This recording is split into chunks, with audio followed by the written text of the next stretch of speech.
So what we're going to do today is we're going to sit down and have a conversation about why we think the Shadowbringers cinematic is so good, especially coming from a long history of watching MMO cinematics. If you want our like unfiltered, raw reaction to seeing the cinematic for the first time, check out the Clips channel. Well, Kyle, that's how you do an MMO cinematic. It's pretty good. It's pretty good. It takes me back to a simpler time where we weren't trying to tell short stories in our cinematic, and we were just instead showing you, the player character, or things that represent you, the player character, doing awesome shit. The units doing unit things. The Legacy, the Void cinematic. Not these big, like, mini stories about characters you never play. Something nice that reminds you where you were and where you're going. And apparently we're going to Lost City of Vandapur Hard? What a weird reference. What a weird pile of references. We think, right? Like, we don't know why it's being referenced. There's probably a very good reason why the Lost City of Vandapur Hard is being referenced. They were like experimenting with the light. I wonder if it's a Shadowland. Like, okay, is this like Shadowlands? Wouldn't that be weird? Why would this be like Shadowlands? You need to explain yourself. What if Shadowbringers is the realm of death, basically, but they didn't have to advertise it as such for the sweet, nostalgia of it? Well, we go to the first. The first isn't the realm of death. It's just an almost dead realm. But wouldn't it be interesting if it was full of all the bosses we killed? Be a good way to reuse models. No, it wouldn't, Kyle, because I have PTSD from the second worst expansion in the history of World of Warcraft. You know what? No, scratch that, man. This is not a return to form.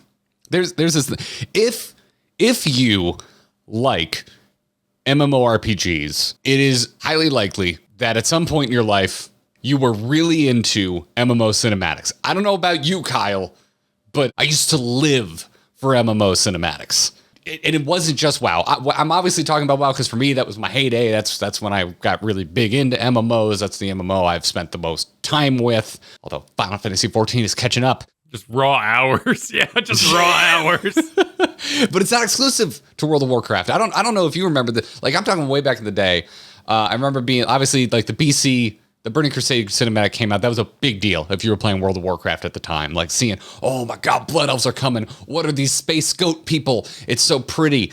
But then there was this slew of like, we were in the realm, like if you lived through the era of the quote unquote WoW killer, all these MMOs that were coming out that were going to challenge the throne of World of Warcraft. And they all just took as much money as they possibly could and they just threw it at animation companies to make baller-ass cinematics. Like, I remember being hyped about the Warhammer MMO, which now, like, it is like a blip in the fogginess of my rapidly aging brain. I barely remember this MMO, but I remember that cinematic coming out and talking to my friends and being like, do you think this is going to be better than WoW? It looks so cool. Oh my God, what's the PvP? Oh, I'm going to make a necromancer. You can hang heads from your belt. And then a game came out and it was, okay. And we never played it again. After that, it was the Old Republic, and it had these really gorgeous, slick, over-the-top Star Wars cinematics that were helped selling that MMO. And so that's what I'm thinking of with this. That's what this made me think of, was like this golden age of MMO cinematic arms race. Scratch what I said at the top, because this is not a return to form. The old World of Warcraft cinematics, it used to be all about, let's show different class race combinations doing things in the world to get you hyped. And then with Wrath of the Lich King, they're like, we're changing it. Our cinematics are going to help tell a story. What Shadowbringers does, it goes, we refuse to choose. We're just going to do it all. We're going to make this as long as it needs to be. And whether you're in it for game-specific characters and getting a glimpse of their story in beautiful cinematic glory, we've got that. But we also have half of a cinematic that's just watching the stand-in for you, the player, be awesome. It's got both. It's got all of it. They threw the kitchen sink at the cinematic, and it rules. It is more spoilery in that way, I guess, because it covers so many bases, right? We're checking in on characters we don't even know about yet. So people in real time would have seen a teaser of this and then gotten the full trailer cinematic, all before playing the game. It's a fascinating vessel in that way. So, we have quite the tour of jobs here. Yeah, my understanding is I think it's like a callback all the way back to 1.0. Yeah, that cinematic's weird. They represent the jobs in forms of cards, and he keeps trying out different cards. It's a really weird... They're introducing systems in their trailer, and it kind of makes you go, oh, I don't know if I want to play this. Well, shall we dive in? Yeah, let's take a look. We begin.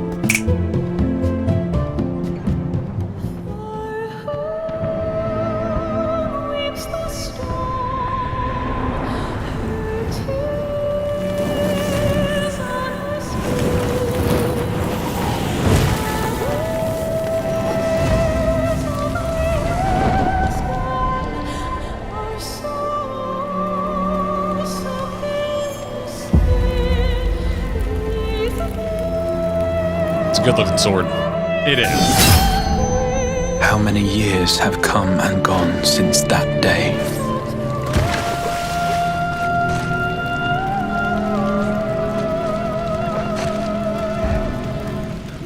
How many years have I waited for this moment? Whoa, wait, oh, hang on. People were saying that all of Final Fantasy XIV takes place in less than a year, but he just said, how many years have I waited? Isn't that Grahatia doing the talk? Oh, you're right. Well, we think. Allegedly. Yes. Allegedly. We don't know that yet, Kyle. We don't know that. I'm pretty sure it's Grahatia, but we don't know that yet. Maybe time works different where the Crystal Exarch is hanging out. You know what? That makes perfect sense. Time capsuling.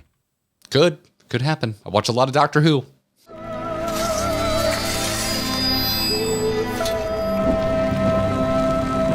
For the one that stood alone against the storm.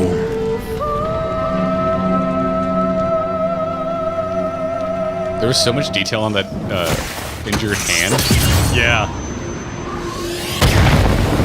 Makes me wonder if there's more For the to one it. they called.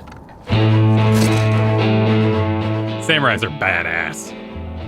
This guitar is badass. Yeah. Of light.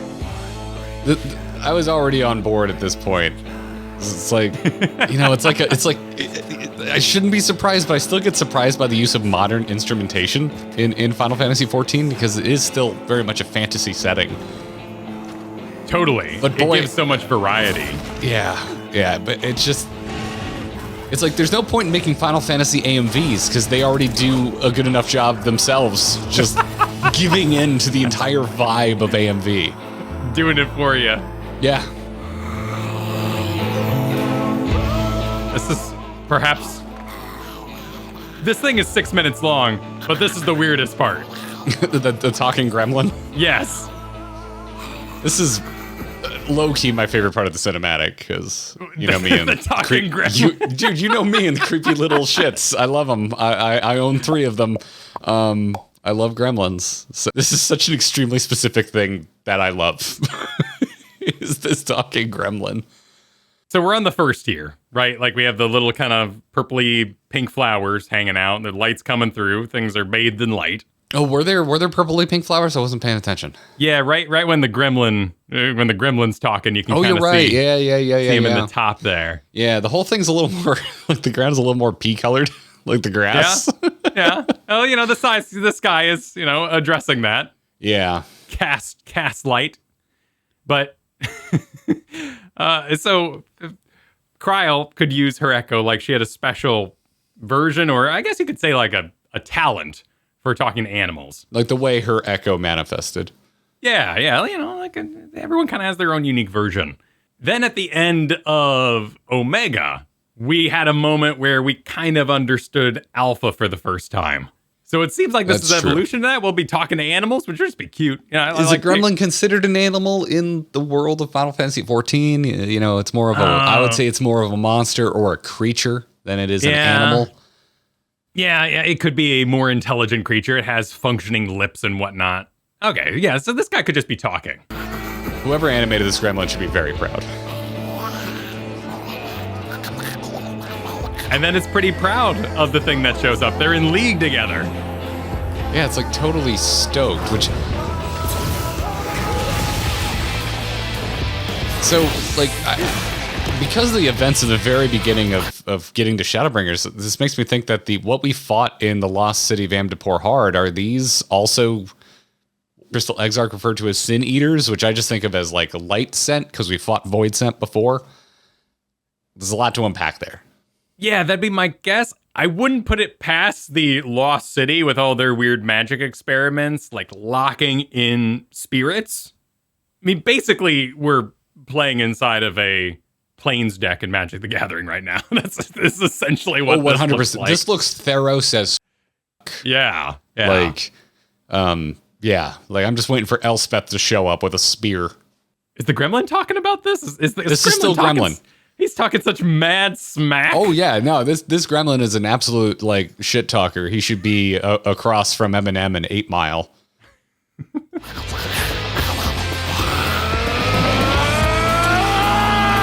They do the job changing so well.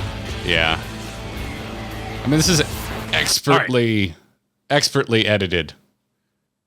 Here's where we get to my big questions. What's burning? So you said this looks like the Black Shroud to you.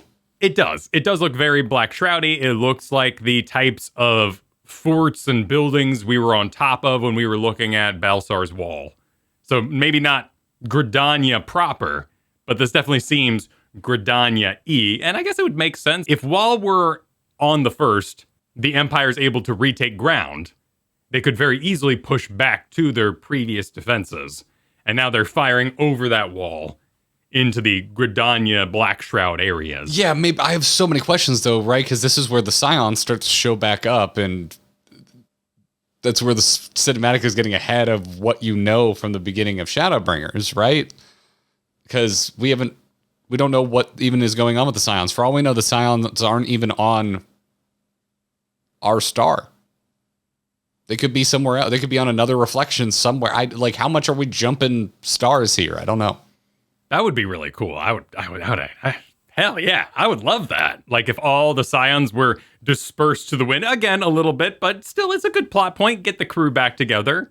I would love that. That'd be badass. Yeah.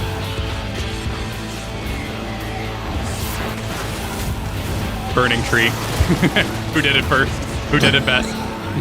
But so yeah, here we have like, this looks exactly like the fort to me. And without the outside wall, so, it's not 1-to-1, but it looks a lot like the fort that Lise revealed herself to not be Ida on top of. Oh, I didn't even remember that.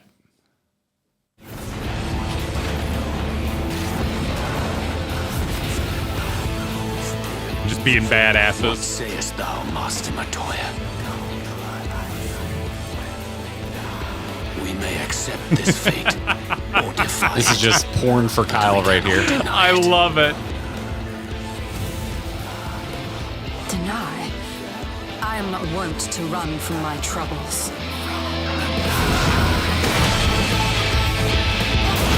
This is where it gets down.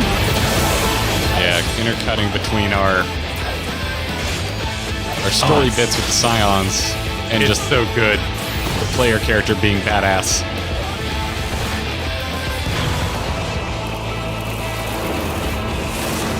There goes the tree. I'm watching so hard for Until our anything friend that returns. makes sense. I have questions about. I'm gonna assume braids and not earrings because they're not attached to her ears. It bothered me too. Not a lot, it's fine. I didn't notice it until this watch through. Yeah. It makes you think like if they ever didn't have hair covering their ears, how weird it would be. The human ears part, right? You always Like if you shaved the hair off of a Makote, what the hell does the head look like? Is it just nothing? Yeah. Is it just flat? Just be smooth? Just flat up to the. I have questions about the anatomy of Makote. But I also this is like what the hell did you say? Number one is Ishtola being called Master Matoya. So do we have like a Gandalf the Grey, Gandalf the White thing? Is Matoya a title that Y'shtola ascends to? When you ask it that way, I actually have more questions. Because I was just assuming it was a title. But now that you kind of bring it up, like it is Final Fantasy and there's lots of magic. There could be, all sorts of spirit transfers and knowledge dumps and uploads that kind of happen in a magical sense. Either way, it seems like Matoya, with magic weaning and up in her cave, and definitely of the more ancient archons. Is she an archon? I'm pretty sure she's an archon. She was part of the Studium or something. She was part of that Louis Sois group that did stuff. Obviously, she's got direct ties to Louis Sois, right? And very strong opinions about Louis Sois, as we learned during Heaven's Ward. But as someone who hasn't played through Shadowbringers yet, watching the cinematic, my big takeaway from this is I worry for original Matoya. Yeah, I don't want that to be done. I really like original Matoya. I think Matoya is a great character. I want to visit her more often, or at least always be floating in the background like we kind of put Gotsetsu in that. Maybe she's floating around inside Y'shtola somehow. Maybe, I wouldn't put it past this game and its magic power structure. It seems like we're getting more defined Scion classes, no matter what. We have Oriange taking up the Astrologian, which is a great fit. I think that's going to be awesome. And Matoya here, Y'shtola now becoming the full Black Mage. I will hold the line. That's a perfect eyeliner. Just perfect. Oh, okay. This is more dystopian than I originally saw it. Oh, yeah, it's a city above like a favela, it looks like. But I guess this is more flat, so this honestly reminds me of like Agrabah from Aladdin. Definitely the castle, but surrounding it looks like a bunch of ships. We have almost a Tortuga situation. Oh, see, so the stuff in the foreground to me looks like shelters. Like they've got like ramshackle roofs and draped things, but there are boats in there. You're right. This could be like an old mast. Like it's possible these are all, over here in the left, we have some definitely temple-like structures, but there's some boats in there. This could be kind of a floating city. Definitely your classic, the have and have-nots, though, setting up a faction for the future.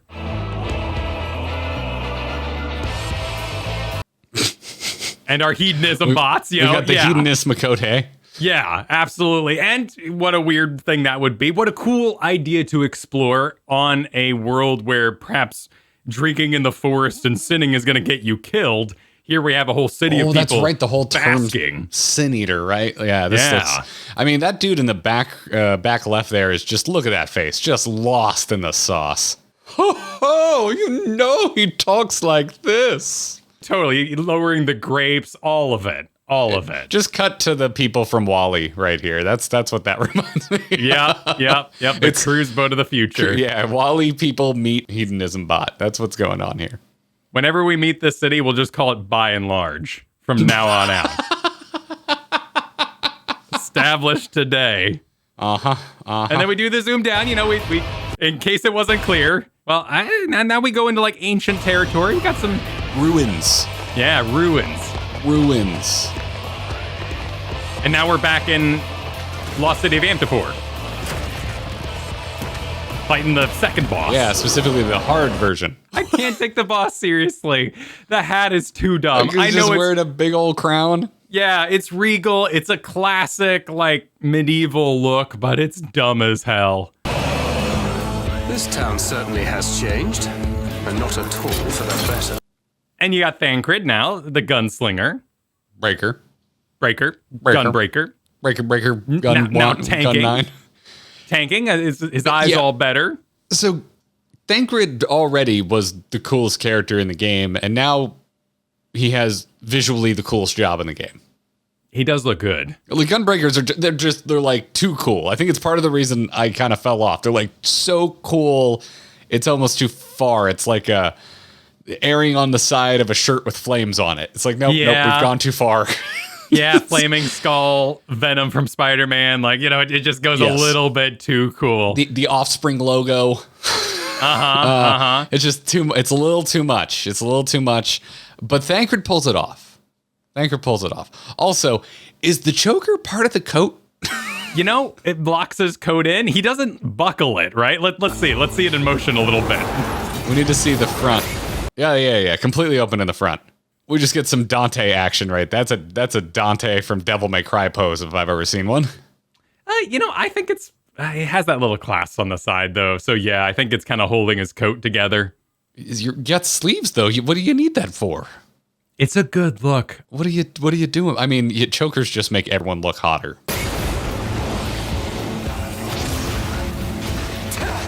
Dumb lion.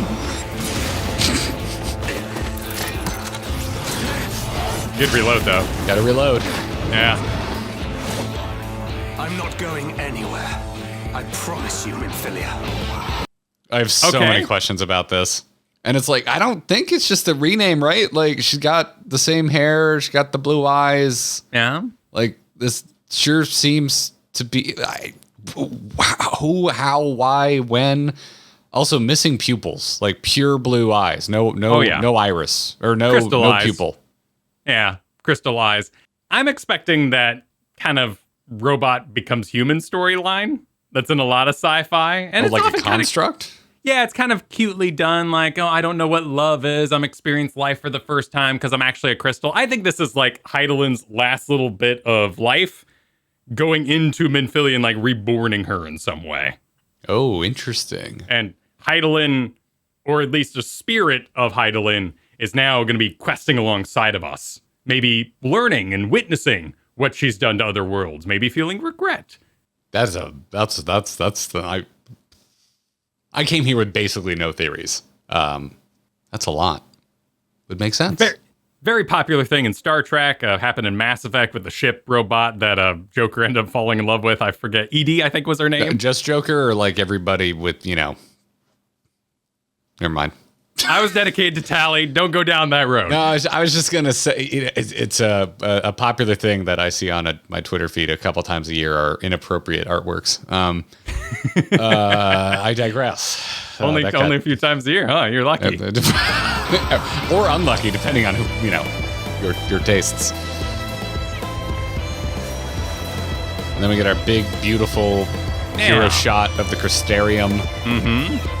This is where we go into classic MMO cinematic town, where it's like, hey, here's the new race you can play as the new job. Bonus points, they're hot.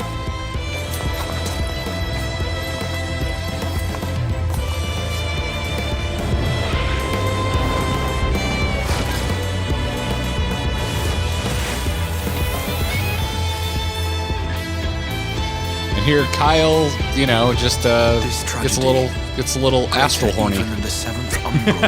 It is good. It's a good planetarium. I do like it. So there, the Crystal Exarch really looks like a crystal. Like, oh my god, the detail on that hand.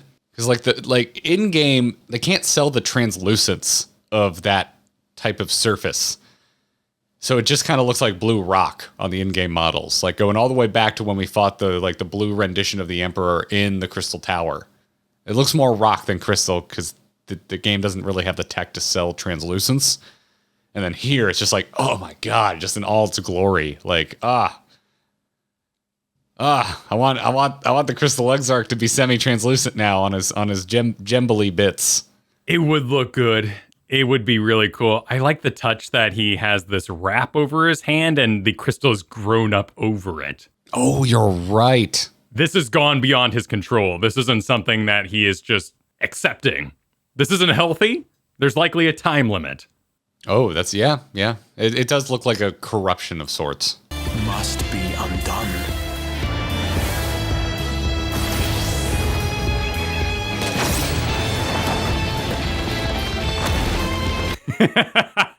Step on me.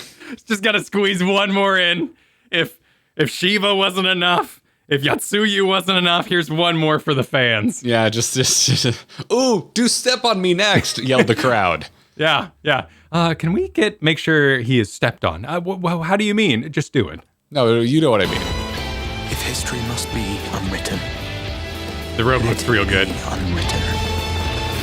This game needs more hoods.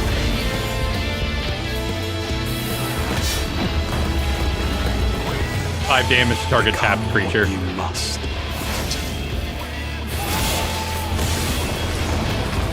And here's where I get emo horny. Yeah, how are you feeling? Oh, I was stoked as shit when this part happened. Purple lasers, beautiful. Now it's like, I understand the title screen. Oh, that's right. We're parting the light with darkness. Yeah, because you've been chilling on that screen. This has been your screen. You didn't buy Endwalker. Yeah, now I have it, which kind of sucks because now I'm playing through Shadowbringers and I wish I just loaded in. I know you can change it, but I wish I could tell it to stay on that screen. It doesn't stay that way. When I log in each time. But at the same time, it's like I want to be able to progress past the level cap. Yeah. And I also want to be able to go get go level up Reaper. Plus, it was a gift, so thank you. It's almost like it's a great visual because we traveled to the first through the stars. We fell through it. We saw all those crystals. But also, I'm kind of looking at this like, and I'm interpreting it as like, oh, we're back to ozone. Like we can see the night sky, and there's a lot of symbology going on here, right? Because when we first get to the first, we're told like we haven't had a night in over a century, and here. I'm so interested to dive into this expansion, like for this game where we have been on the side of light and we've been guided by Hydaelyn and we've been a force for the quote unquote light for so long, for the light to be a bad thing and for us to see what happens when there's an abundance of it on another star, and for darkness and for night, for that all to be a good thing in symbology is rare. So I'm looking forward to it. And it's not like overly emo. It's like it's more cosmic and grandiose in scale. Yeah, no, I feel you. I mean, it is, but that's just Dark Knights. Well, that's just Dark Knights, but like what we're looking at right here isn't. It's not like, yes, the darkness comes and it's wondrous. They're not doing like the Addams Family thing where everything they say sounds horrific, but it's good because it's how they see the world.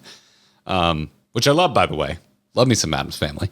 But this is more, there's a balance, and that balance must be kept. And if one of either force becomes too much, it's going to be a bad thing. And here we're going to see what we thought was, in a traditional sense, the good, the champion, the positive force. No, it can also be a bad thing in abundance. Yeah. I honestly thought Dark Knight was a Shadowbringers job from the outside, just like seeing the cover. Yeah, it's a little sense. interesting that it comes in Heaven's Ward. But again, the job quest is so good, and it weaves into Ishgard so well that it only seems weird in retrospect now that we're in the expansion where they're like, hey, maybe you want to bring a little shadow with you. That's to bring it back to the kind of more macro MMO discussion. It's another thing I like about Final Fantasy XIV is they don't force it. It doesn't feel like it felt like they just like, now is the right time for Dark Knight. Here you go. Where I think it could have been easy if you knew Shadowbringers was coming down the pipeline to be like, no, let's hold it back. Let's hold it back and make sure that the thematic job releases with its thematic expansion. To me, it feels more like they're just like, is it ready? Is it right? Let's just put it out there. And I feel the same way about Dancer and Shadowbringers. Because, yeah, I think you could make the joke that, what the hell does that have to do with Shadowbringers? But if it's ready, if it feels right, get it out there. No artificial stints. The creativity's flowing. Yeah, absolutely. That's just healthy for a team. Become the warrior of darkness.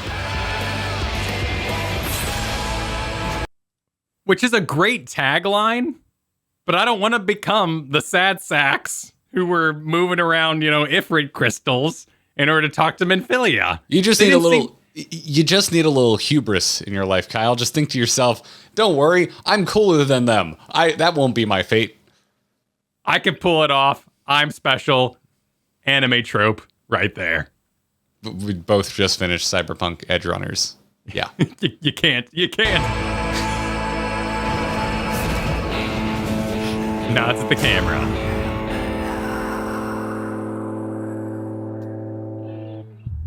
It's a phenomenal cinematic. It is. It really does, by refusing to choose what it wants to be, whether it wants to be a story focused cinematic or a hype focused cinematic. It's just fun. It's just a good time. Like, it gets you hyped, and it still manages to sneak in all of the other tropes of MMO cinematics, which is like, here's the new race, here's the new job, here's the stand-in for you, the player character, just looking like an absolute righteous badass. It just works. It's also like 6 minutes. It seems pretty long to me. How long are like WoW cinematics?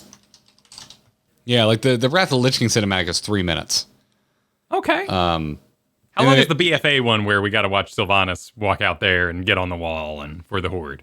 That one was 4.5 minutes. Oh, wow. I would say that one was a little more of a return to form, though, because you got to see units doing unit things like you like. You just got to see like all of the races of Azeroth beat the shit out of each other. That's true. That's true. Personally, I felt like it was spoiled by Anduin and Sylvanas stealing the show with better powers than the player's character had. You know, for the kind of mid to mediocre opinions I have of Battle for Azeroth, I think the cinematic's fantastic. And the part where Sylvanas goes Banshee, I cheered at that BlizzCon. That part was cool as hell. You weren't the only one. There was a lot to cheer about back then. It was real. I mean, we're also coming off the high of Legion, so. But Yeah. I think it holds up. I think the BFA cinematic is fantastic. It's a good cinematic. Anduin's too pretty, but it's a good cinematic. No, this is top tier. This is top tier MMO cinematic.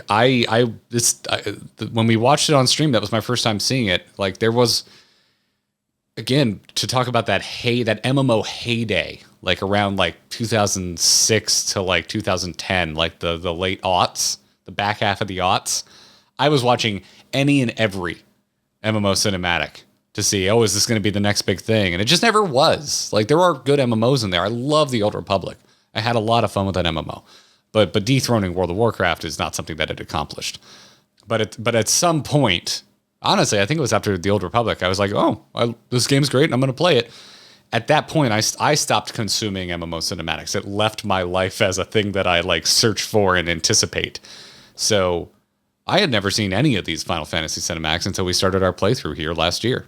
In my head, I really compartmentalize them into is this going to be a player stand-in cinematic, like what I would call like a hype cinematic, or is it going to be a story cinematic?